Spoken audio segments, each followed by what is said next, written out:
Doctor BR Ambedkar Konaseema జిల్లా రామచంద్రాపురం పదంవారి వీధిలో గత 40 సంవత్సరాలుగా నందిక లాజరు పద్మావతి క్రీస్తు సంఘములను ప్రారంభించారు.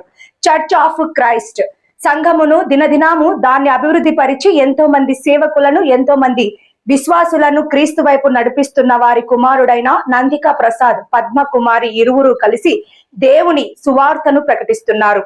అనేక మందిని రక్షణ మార్గంలో నడిపించారు. గత 3 సంవత్సరాలుగా రామచంద్రాపురం స్టీల్ వెల్ పేటలో సండే టు సండే క్రీస్తు సువార్త మహాసభలను ఏర్పాటు చేసి గత 8 రోజులుగా అనుభవజ్ఞులైన సేవకులను సువార్తకు తీసుకొని వచ్చి రోజుకి 1 చొప్పున సువార్తను అద్భుతముగా ప్రకటించారు. ఈ కార్యక్రమంలో పదంవారి వీధి సంఘ సభ్యులు, పెద్దలు, పురుషులు, యూత్, స్త్రీలు అందరూ కలిసి ఎంతో ఉత్సాహంతో సభలను జయప్రదం చేశారు. మరియు దూర ప్రాంతముల నుండి వచ్చిన వారికి ప్రతిరోజు భోజనములను ఏర్పాటు చేశారు. అనంతరం స్థానిక సువార్థికుడైన నందిక ప్రసాద్ వారి తల్లి, భార్య, 3 కుమారులు, కోడలు సంఘమునకు సహాయ సహకారం చేసిన సభ్యులకు దేవుని పేరుట కృతజ్ఞతలు తెలిపారు.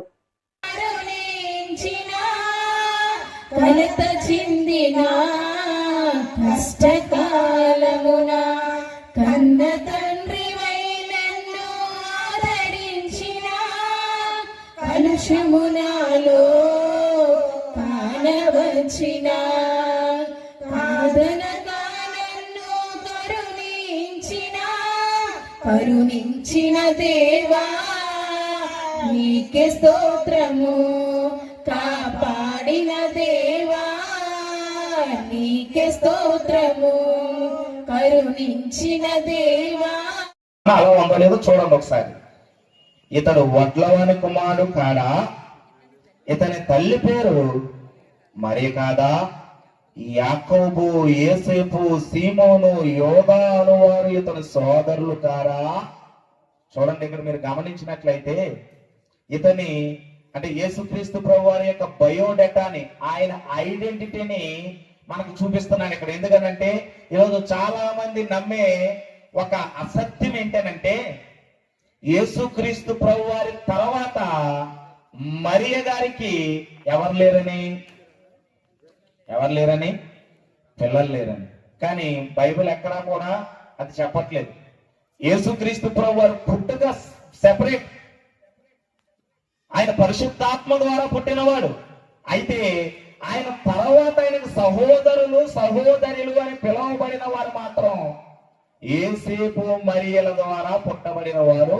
ఇందాక నేను చెప్పాను కదా, ఈరోజు యేసుక్రీస్తు ప్రభు వారికి బయటకు వెళ్తే ఎంత ఆధిక్యత అంటే, ఎంత ఘనత అంటే, ఆయన వెళ్తుంటే అడ్డుపడి మరి అయ్యా స్వస్థత చేయండి అయ్యా, అయ్యా మమ్మల్ని బాగు చేయండి అయ్యా, అయ్యా ఒకసారి మా వైపు చూడండి, లేదా అయ్యా ఒకసారి మీ వస్త్రపు చెంగు దొరికితే చాలు మేము. అందరికీ వందనాలండి. నా పేరు నందిక ప్రసాద్. నేను గత 32 సంవత్సరాలుగా పదంవారి వీధి స్థానిక క్రీస్తు సంఘంలో సువార్థికునిగా పనిచేస్తూ ఉన్నాను. అయితే మరి పదంవారి వీధిలో ఉన్నటువంటి స్థానిక క్రీస్తు సంఘము ప్రతి సంవత్సరం కూడా మీటింగ్స్ ఏర్పాటు చేస్తూనే ఉన్నారు.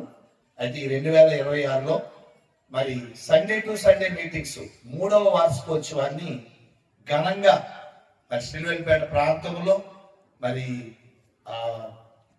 వెంకటరెడ్డి గారి యొక్క సైట్ నందు మణికంఠ రైస్ మిల్ ప్రక్కన ఉన్నటువంటి ఖాళీ స్థలంలో 8 రాత్రులు ఏర్పాటు చేసుకోవడానికి దేవుడు కృప చూపించాడు. ఇది ఇలాగ ఏర్పాటు చేయడానికి నేను పనిచేస్తున్న స్థానిక క్రీస్తు సంఘమే కారణం.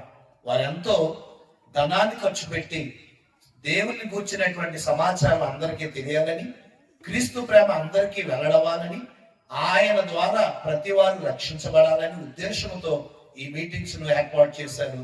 ఆ మీటింగ్స్ ని బట్టి సంతోషిస్తూ నేను ఇందులో పాలిభాగస్తున్నై ఉన్నాను కనుక మరి ఇటువంటి విషయాల్లో దేవుడు నన్ను వాడుకుంటున్నందుకు దేవునికి కృతజ్ఞతలు తెలియజేస్తూ, నేను నా పిల్లలు 3 కూడా దేవుని సేవలో వాడబడుతూ ఉన్నాం. మా కొరకు ప్రార్థన చేయండి. ఇక్కడ ఉన్నటువంటి పరిచర్య ఇంకా విస్తరించులాగున దేవుడు సహకారం అందించాలని నేను కోరుకుంటూ, నాతో పాటు సహకరించిన సేవకులకు, అలాగే ముఖ్యంగా ప్రేమ్ సుధీర్ గారికి, అలాగే ప్రియులు రావరాజు గారికి ప్రత్యేకమైన వందనాలు తెలియజేస్తున్నాం. సభలో ఉన్న విజయ్ కుమార్ గారికి, అలాగే ఇమానుయేల్ గారికి, మరి ప్రతి ఒక్క దైవ సేవకునికి ప్రత్యేకమైన వందనాలు. ఇక్కడ ఉన్నటువంటి పెద్దలందరికీ కూడా ప్రత్యేకమైన వందనాలు. సంఘం అంతటికి కూడా ప్రత్యేకమైన వందనాలు. స్టీవెన్పేటలో ఉన్నటువంటి ప్రతి కుటుంబానికి, పెద్దలకు, నాయకులకు, కౌన్సిలర్ గారి కుటుంబాలకి అందరికీ ప్రత్యేకమైన వందనాలు తెలియజేస్తూ దేవుడు మిమ్మల్ని దీవించి ఆశీర్వదించును గాక. God bless you.